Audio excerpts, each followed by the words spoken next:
Olá, sejam todos bem-vindos à nossa EBD Online. Ela está num novo formato agora, online pelo YouTube. Eu também quero convidar todos vocês para a nossa EBD presencial todos os domingos às 9 horas da manhã. E eu quero chamar você também agora para assistir a nossa lição. Olá, irmãos, com alegria nós retomamos as nossas lições da Escola Bíblica Dominical. Primeira lição, especialmente hoje, primeira e segunda lição do primeiro trimestre do novo ano de 2023. Queremos dizer que é uma alegria poder estar juntos mais uma vez para estudarmos a Palavra de Deus, e nesse trimestre estaremos estudando a respeito do livro de Romanos com o tema Chamados para ser Santos. Na verdade, a finalidade do tema é explicar que nós somos chamados como cristãos a sermos santos, separados para Deus, separados para Cristo. E a nossa primeira lição, ela vai falar exatamente de quê? Do Evangelho do apóstolo Paulo, o Evangelho de Paulo, o Evangelho que Paulo pregava, o Evangelho que Paulo ensinava.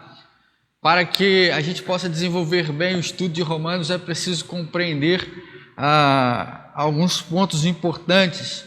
A carta aos Romanos, ou seja, uma epístola, ela tem a finalidade de comunicar, né? A epístola, ela é um gênero literário da Bíblia, e a princípio a epístola era um comunicado enviado pelos arautos para que as pessoas pudessem, uma determinada localidade, um determinado grupo de pessoas pudesse ouvir essa mensagem que lhes era transmitida através de um arauto. Isso era enviado individualmente por uma pessoa importante, por uma autoridade ou por uma entidade. Exemplo, a igreja de Jerusalém, quando tinha que dar algum comunicado às igrejas, as igrejas das outras regiões, elas enviavam um arauto.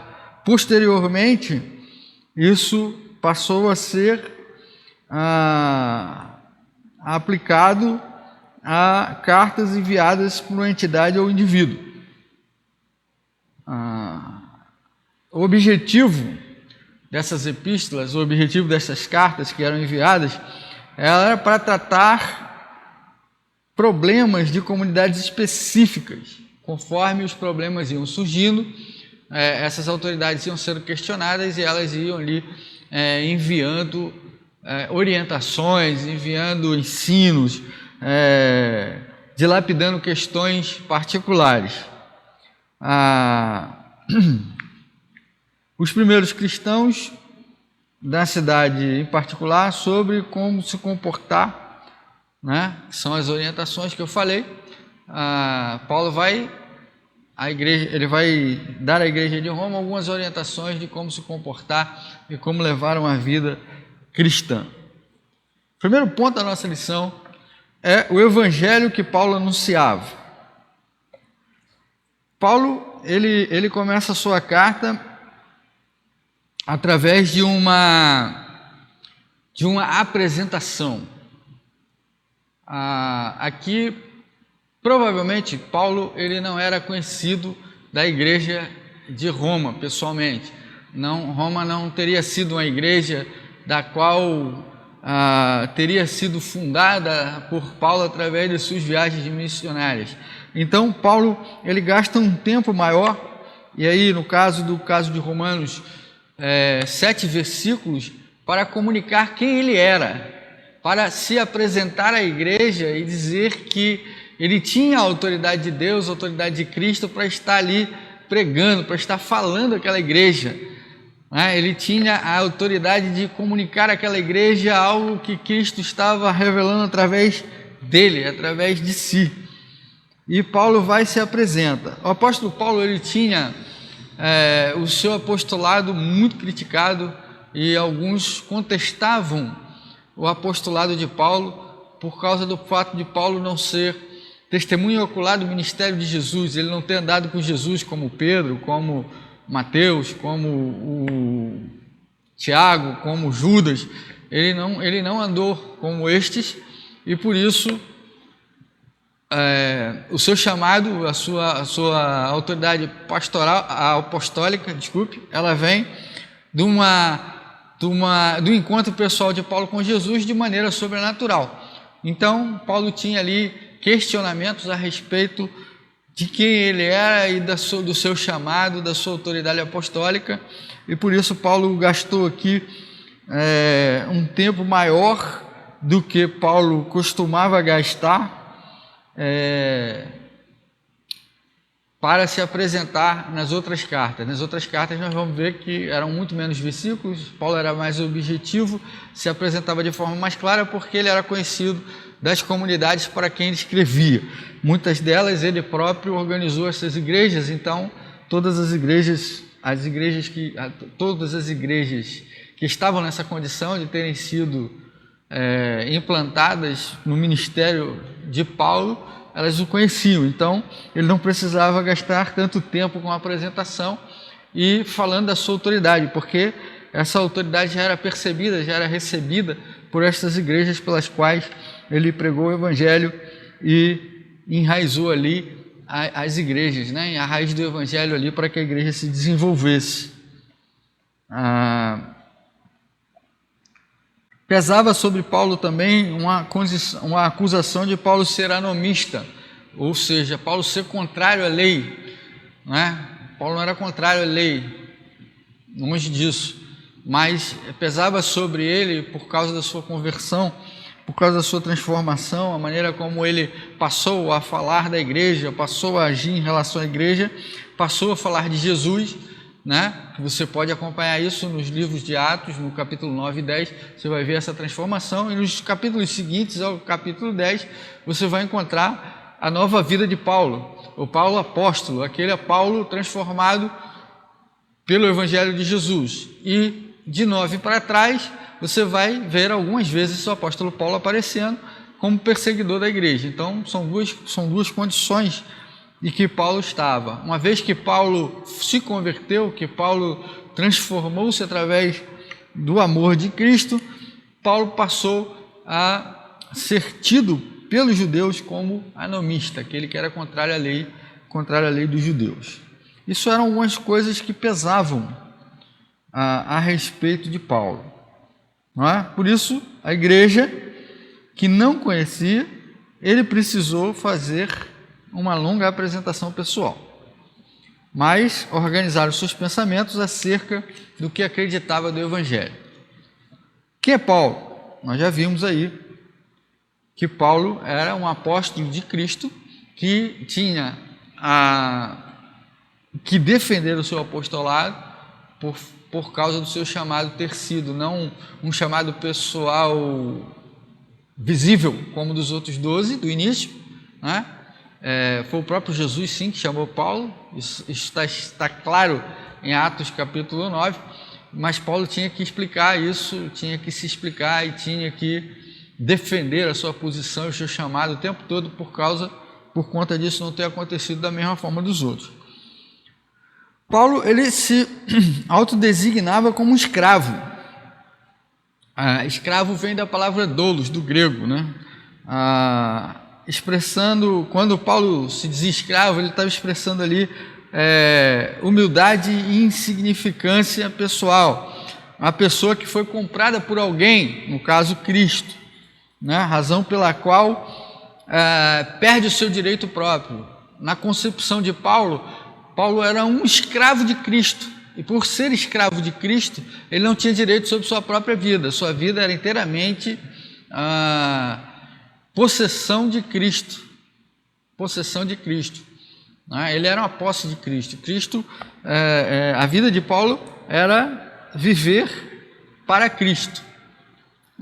Aí você vai encontrar no texto aqui da revista, Gálatas 2:20, onde Paulo diz: não vivo mais eu, mas Cristo vive em mim, e a vida que vivo na carne, vivo na fé do Filho de Deus, o qual me amou e a si mesmo se entregou por mim. Ou seja, Paulo está dizendo o quê?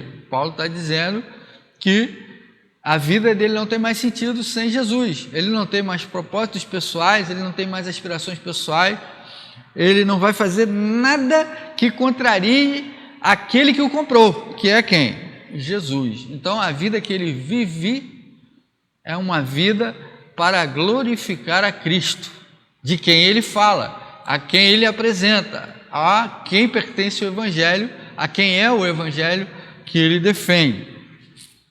Em seguida, Paulo se identifica como um apóstolo, um enviado, aquele que vem da parte de Deus, da parte de Cristo Jesus, comunicar as boas novas do Evangelho. Apóstolo aqui, ele tem uma autoridade semelhante à autoridade dos profetas do Antigo Testamento, aqueles que eram enviados da parte de Deus para falar ao povo por ordem de Deus. Então, o profeta, ele não comunicava aquilo que ele entendia, aquilo que ele queria, ele falava aquilo que Deus o mandava dizer. Então, o apóstolo, Paulo está dizendo que ele foi enviado por Deus, a sua autoridade estava em Cristo, na escolha de Cristo, no chamado de Cristo. Então, ele era uma autoridade para falar disso, dessa mensagem, desse evangelho. Ele estava ali avalizado por Jesus para poder apresentar o evangelho, para poder comunicar o evangelho de Jesus Cristo. Ele não foi participante do ministério terreno de Jesus, mas ele foi chamado por Jesus, sim, de maneira sobrenatural. Volto a repetir, se você quiser conhecer essa história mais a fundo, mais detalhadamente, a história de Paulo, você pode ler ali o livro de Atos, não é? Você vai ver Atos, a partir do capítulo 5 em diante, você já começa a ver ali Paulo aparecendo. A partir do 10, Paulo é um outro Paulo, totalmente oposto ao Paulo anterior, mas o Paulo que se apresenta é o Paulo escravo de Cristo, o Paulo que não tem direito próprio, o Paulo que pertence a Jesus, que está ali para fazer a vontade de Jesus, e o Paulo que é um enviado de Jesus, ou seja, aquele que vem trazer o recado de Deus para o povo, que vem ali comunicar a igreja de Roma, né? Com autoridade de Deus dada em Cristo, para que ele estivesse ali fazendo isso, escrevendo aquela carta e se comunicando com aquele povo. Por fim, Paulo se declara separado. Separado, irmãos, é de onde vem a palavra santo, né? Separado para Deus. Ele foi separado para Deus, para uma boa obra. Ele fala isso, né?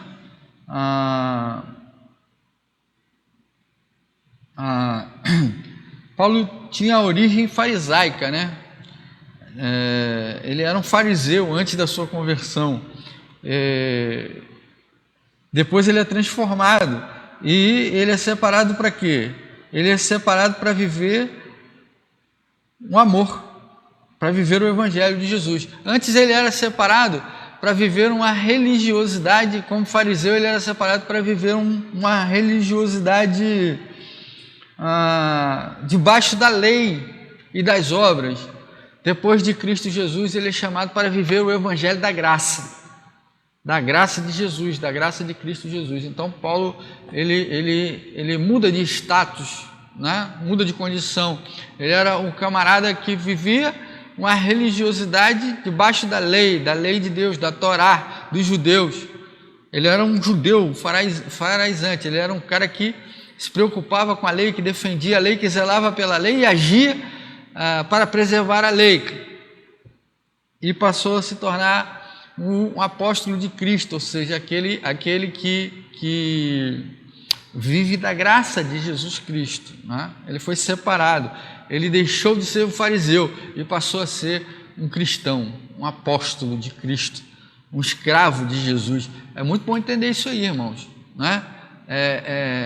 Esse entendimento de Paulo, essa consciência de Paulo, ela é muito preciosa nessa lição para nós, tá?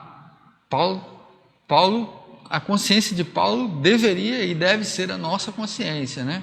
Fomos comprados por bom preço, como diz algumas versões da Bíblia, outras dizem alto preço, né? Fomos comprados pelo sangue de Jesus na cruz do Calvário. Então, pertencemos a Ele e o nosso direito é dele e não nosso próprio. É preciso enfatizar isso. É preciso enfatizar isso.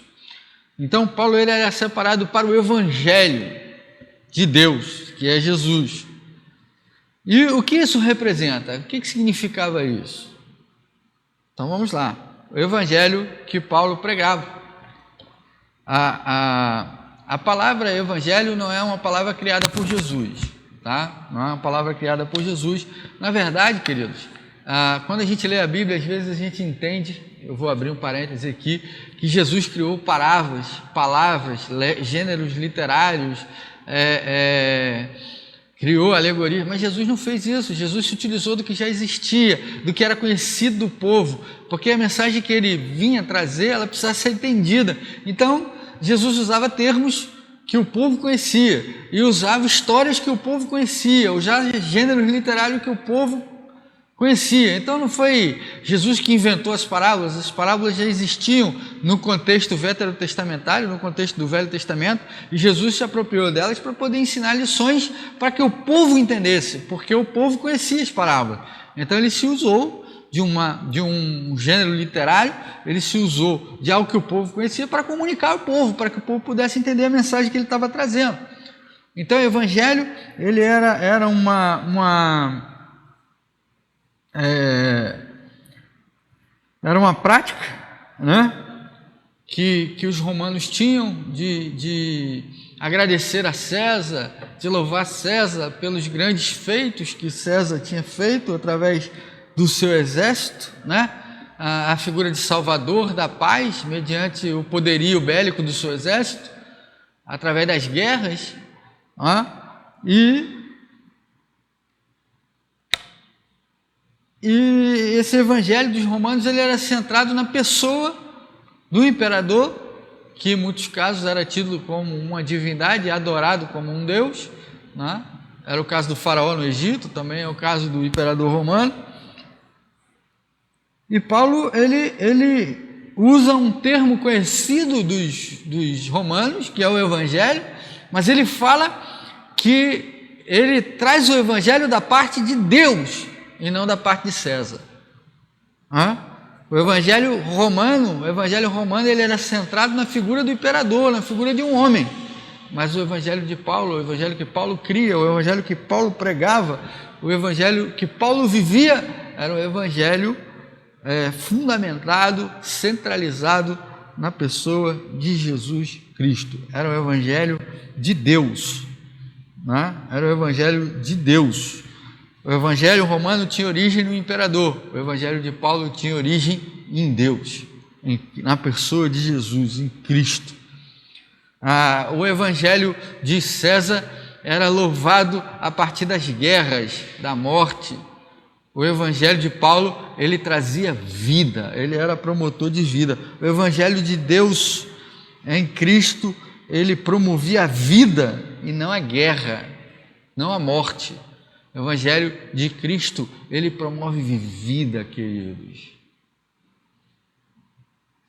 Acho que nada mais atual do que isso, né? Nós precisamos aprender esse evangelho de Cristo, o evangelho da paz, o evangelho da vida, o evangelho que promove vida abundante, e não guerra, e não violência, e não ódio. É preciso entender isso.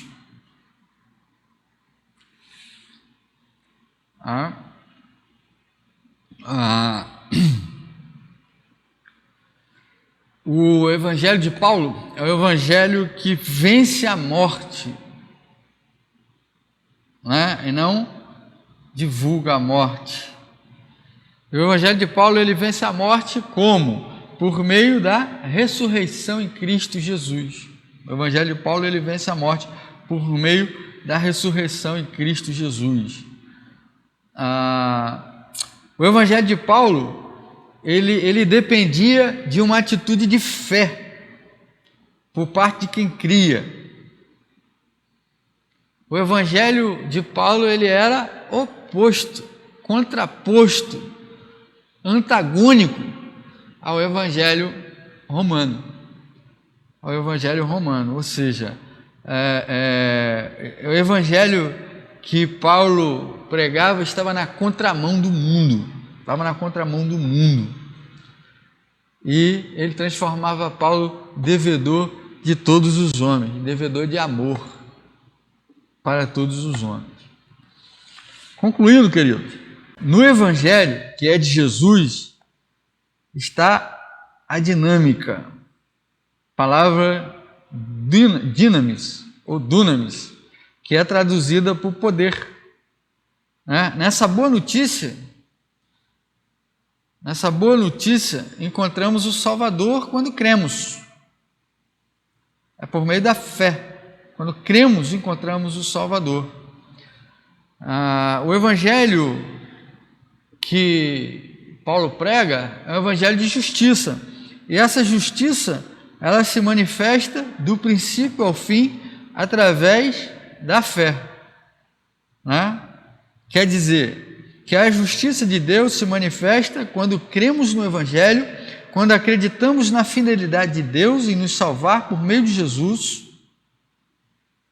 Em outros termos, o justo viverá pela fé, na fidelidade de Deus. Então viveremos pela fé na fidelidade de Deus. Esse é o cristão de verdade.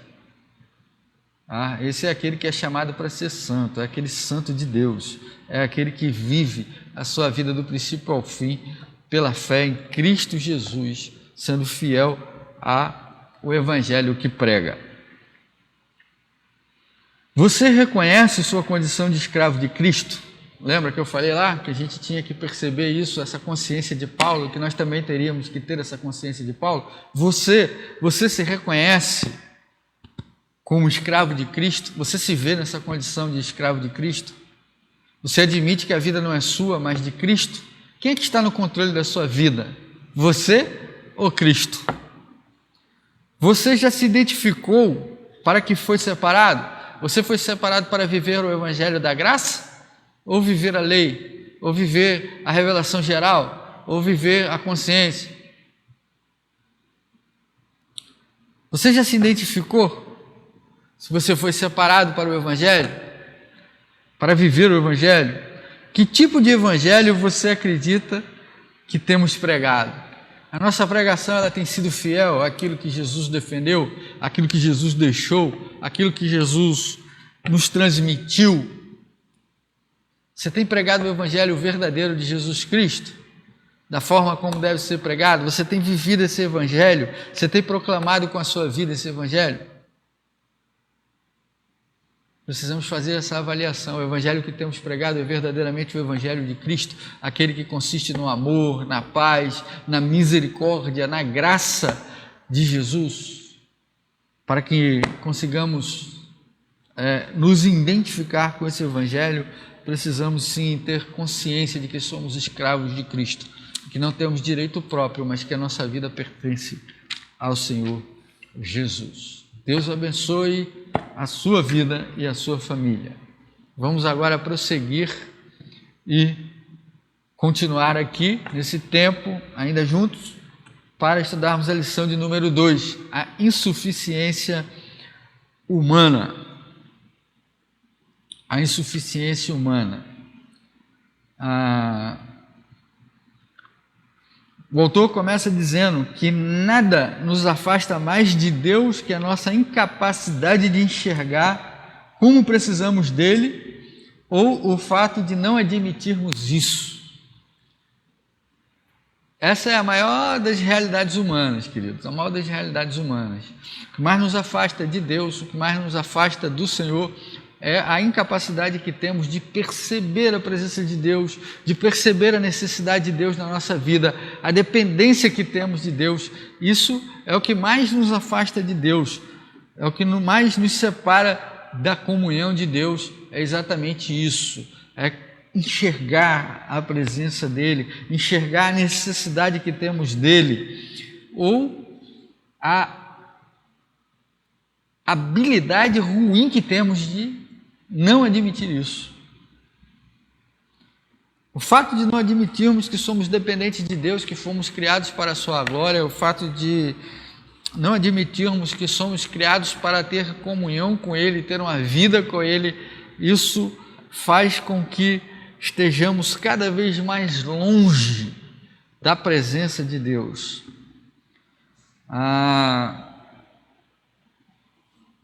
No tribunal hipotético de Paulo, a humanidade está no banco dos réus, sendo representada por 3 grupos: gentios, idólatras, moralistas e judeus. O objetivo desse julgamento é lembrar ao leitor que todos nós, por um motivo ou outro, somos igualmente culpados diante de Deus.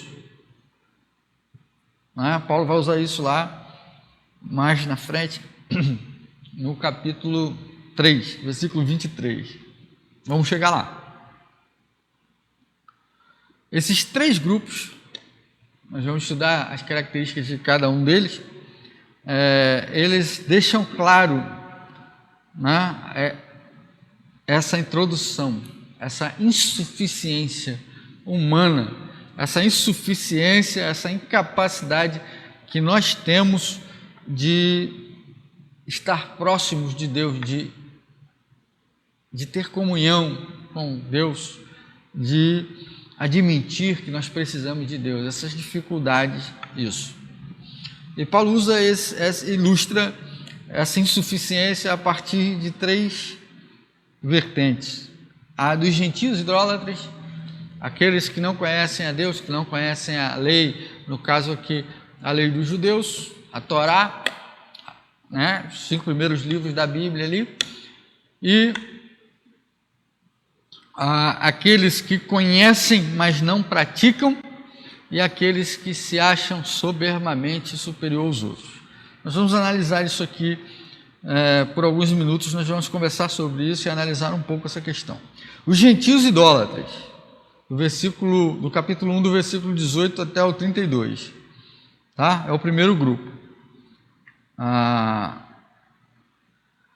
Os gentios idólatras, eles não conheciam a lei, eles não tinham a lei de Moisés, então eles não sabiam aquele detalhe lá do Gênesis, aquela questão do Abraão, e etc, etc, etc, que nós conhecemos bem.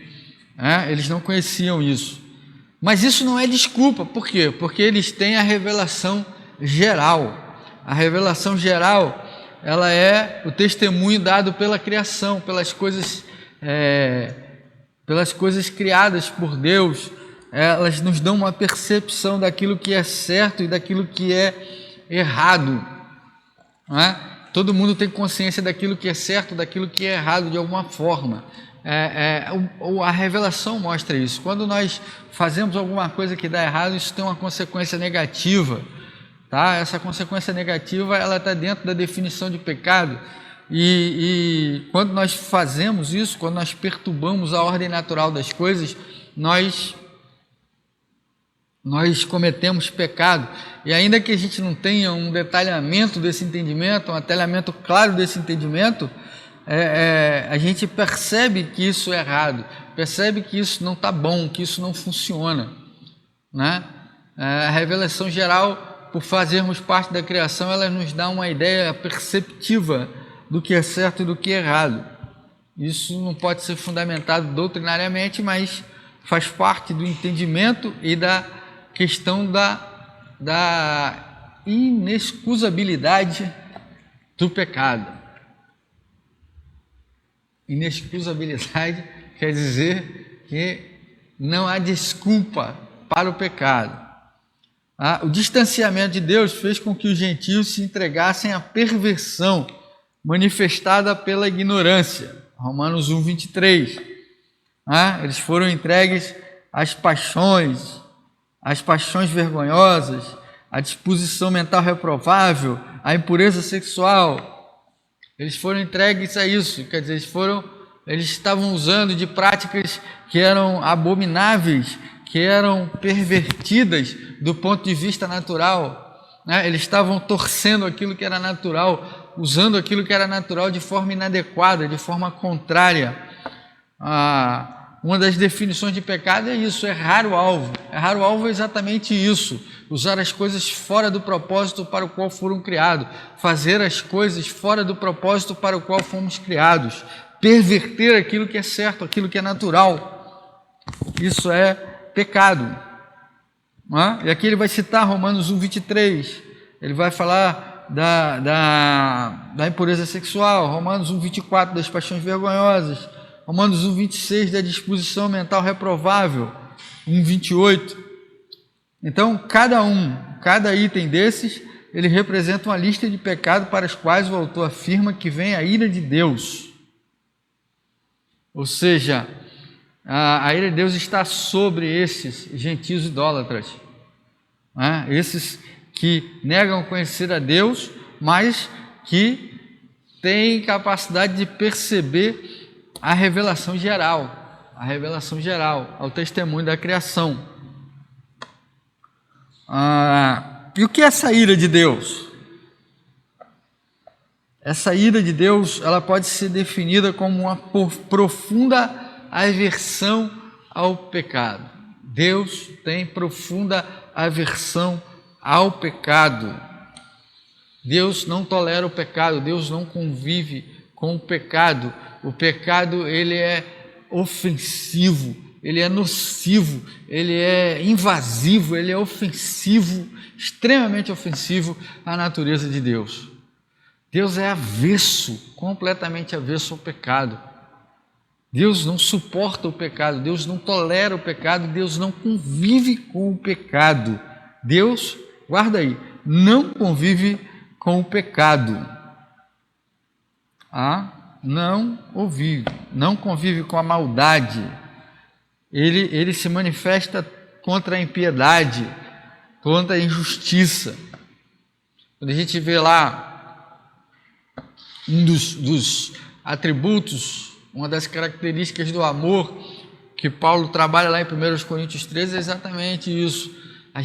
O que ama, ele não se conforma com a injustiça, ele não se alegra com a injustiça. O servo de Deus, aquele que ama com o amor de Deus, ele não se conforma com a injustiça, com a impiedade, ele não se conforma com isso. A ira de Deus, ela se contrapõe a esses itens, todo esse pecado aqui que está listado lá no livro de Romanos, no capítulo 1, toda essa impiedade. A ira de Deus, ela não é um resultado da ação direta de Deus, mas da sua não intervenção, deixando que as pessoas sigam o seu próprio caminho. Quando caminhamos com o Senhor, quando caminhamos com Cristo, quando caminhamos o caminho orientados pelo Espírito Santo, nós estamos andando com Cristo e estamos nos distanciando do pecado, estamos buscando nos distanciar do pecado. Claro, isso tem as suas limitações e a gente vai entender isso um pouco mais para frente, mas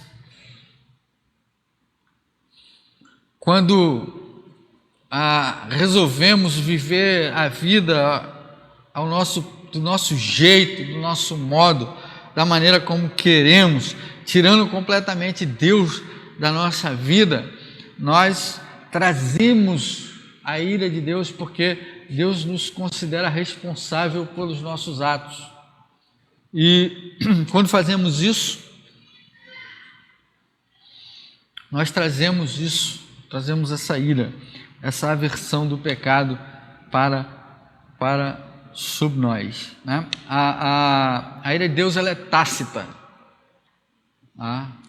Ela é tácita. O fato de Deus não intervir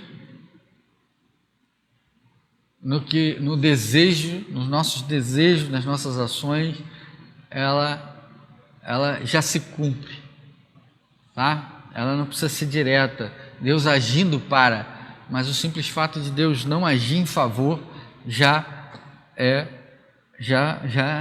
dispensa sobre nós essa ira. Outro grupo são os moralistas, que pode ser tanto o judeu quanto os gentios. Aquelas pessoas que se consideram moralmente superiores, aquelas que se consideram perfeitas, melhores que todo mundo. Não há ninguém tão santo quanto elas, não há ninguém tão perfeito quanto elas, não há ninguém tão honesto quanto elas, não há ninguém tão louvável quanto elas. Todas as outras pessoas são inferiores. Pessoas que se julgam melhores, mas na verdade não são, né? Elas se julgam. Voltando aqui para Romanos, nós vemos Paulo começa a anunciar um padrão de comportamento para quem deseja ser justo por si mesmo. E aí ele vai dizendo que é necessário para a pessoa que quer ser justa por si mesmo. O problema é que não há possibilidade, né?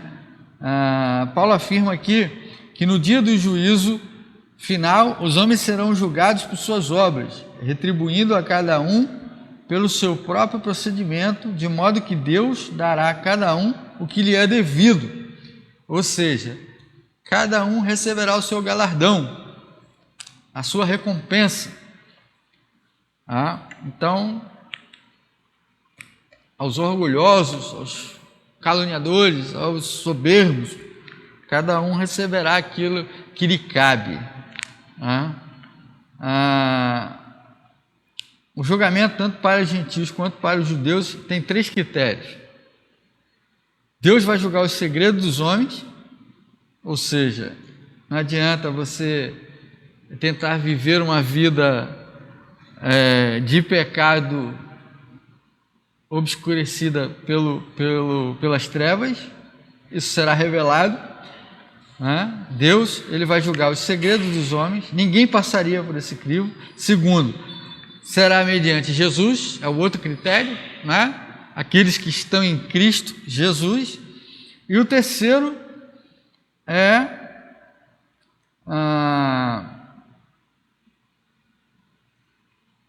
conforme o Evangelho. O parâmetro é o Evangelho. O nosso julgamento, graças a Deus, passa por Jesus. Se nosso julgamento não passasse por Jesus, não alcançaríamos a salvação, não viveríamos pela graça, não alcançaríamos a graça de Cristo Jesus.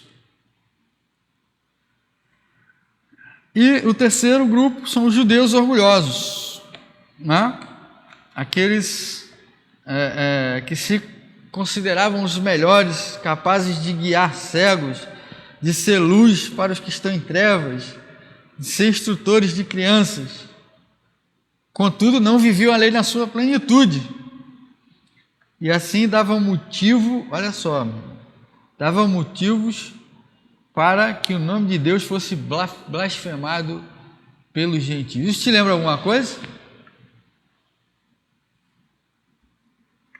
Essas pessoas, elas envergonhavam o Evangelho, elas envergonhavam os princípios divinos. Quando nós pregamos uma palavra e nossa vida não condiz com aquilo que pregamos, queridos, quando nós agimos o contrário daquilo que a gente prega, quando as pessoas observam, as pessoas que estão lá fora observam que a nossa conduta não é a conduta do nosso discurso, nós envergonhamos o Evangelho de Cristo e as pessoas blasfemam a Deus por conta do nosso comportamento inadequado, incoerente. Outra coisa de que Paulo fala aqui é da circuncisão, motivo de orgulho dos judeus para a aliança com Deus. E aí Paulo trabalha aqui dizendo que a circuncisão por si só é inútil. Paulo aqui está falando aos judeus que a circuncisão aqui por si só ela é inútil, ela tem valor nenhum. Que a circuncisão, a aliança de Deus, ela vem de dentro do coração, que a aliança que Deus fez lá com Abraão na questão da circuncisão era apenas uma forma visível de ver aquilo que já tinha acontecido por dentro com Abraão. E não o contrário, não o contrário.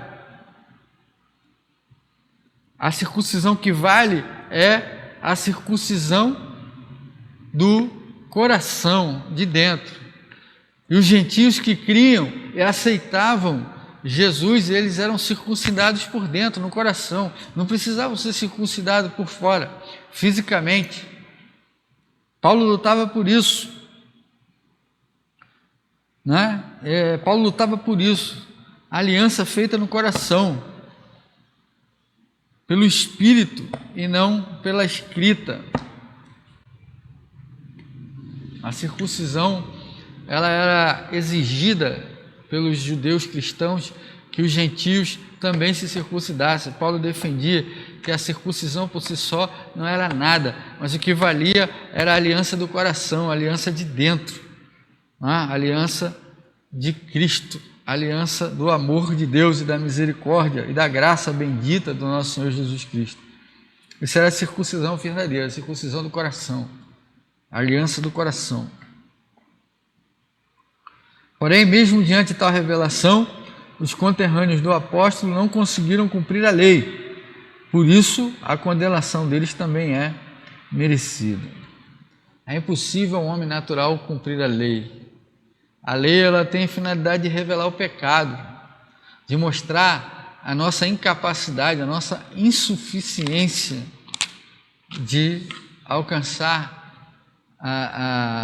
o céu, de alcançar a graça bendita, a comunhão com Deus, de restabelecer essa ligação.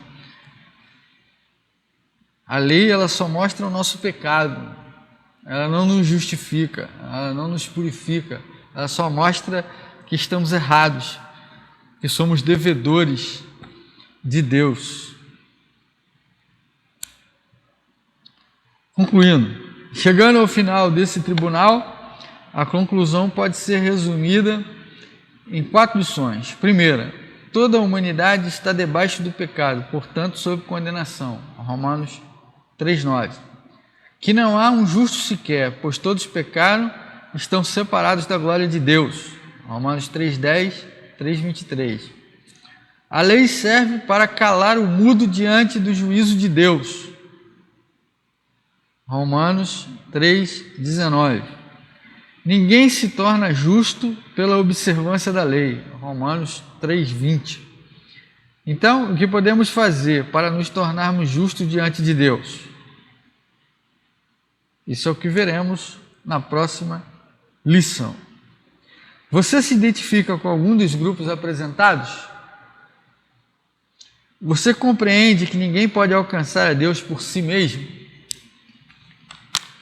Você tem essa percepção? Você tem esse conhecimento? Você acredita que você pode chegar a Deus fazendo boas obras, sendo bonzinho, tratando bem os outros,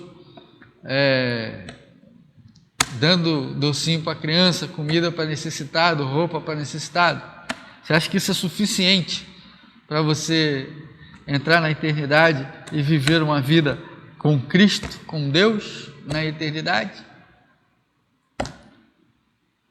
Deixamos aqui a reflexão. Muito obrigado pela sua atenção, pelo seu tempo. Que Deus abençoe a sua vida, que esse estudo possa ter sido muito útil para você e que seu coração esteja realmente enriquecido com tudo isso. Se você desejar estar conosco no nosso templo, você é muito bem-vindo. Teremos a alegria de recebê-lo aqui conosco, não é? Todas as quintas-feiras temos o nosso culto de estudo bíblico, oração. Aos domingos, às 9 horas da manhã, nós temos a EBD presencialmente aqui em nossas salas. Às 10 horas, culto da manhã e 20 horas de celebração da noite. Então você, se você puder, se você desejar estar conosco, vai ser um motivo de grande alegria. Seja bem-vindo a estar conosco. Se você não puder, continue nos acompanhando aqui, curta aí o nosso vídeo, compartilhe com quem você acha que precisa ouvir a palavra do Senhor. Deus abençoe sua vida, sua família. Tenha um bom domingo em nome de Jesus.